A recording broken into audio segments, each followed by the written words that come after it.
সেনাবাহিনীর ঐতিহ্যবাহী ইস্ট বেঙ্গল রেজিমেন্টের ১৭তম কর্নেল অব দি রেজিমেন্ট হিসেবে অভিষিক্ত হলেন সেনাপ্রধান জেনারেল ওয়াকারুজ্জামান।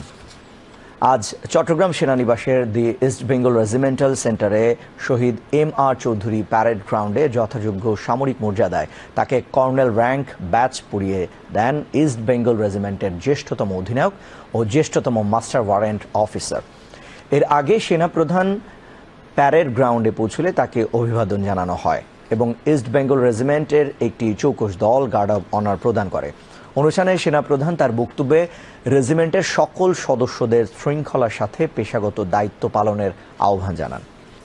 পরে তিনি ইবিআরসির কোয়ার্টার গার্ড পরিদর্শন করেন এবং স্মৃতি কানন প্রাঙ্গণে বৃক্ষরোপণ করেন। পরে রেজিমেন্টের ৩৭তম বাৎসরিক অধিনায়ক সম্মেলনে স্বাগত বক্তব্যে ইস্ট বেঙ্গল রেজিমেন্টের গৌরবোজ্জ্বল ঐতিহ্য এবং দেশমাতৃকার সেবায় এই রেজিমেন্টের অবদানের কথা স্মরণ করেন। তিনি রেজিমেন্টের উন্নয়ন, পেশাগত দক্ষতা বৃদ্ধি এবং দেশে বিদেশে পরিচালিত কার্যক্রমে বিশেষ মতবিনিময় করেন। একবিংশ শতাব্দীর চ্যালেঞ্জ মোকাবেলায় রেজিমেন্টের সকল সদস্যদের প্রস্তুত থাকার আহ্বান জানান সেনাবাহিনী প্রধান জেনারেল ওয়াকারুজ্জামান। অনুষ্ঠানে সেনা সদর, army training and doctrine command, স্থানীয় ফরমেশন ও রেজিমেন্টের ঊর্ধ্বতন কর্মকর্তারা উপস্থিত ছিলেন। ইস্ট বেঙ্গল রেজিমেন্ট তথা বাংলাদেশ সেনাবাহিনীর আধুনিকায়ন ও উন্নয়ন সাধিত হয়েছে।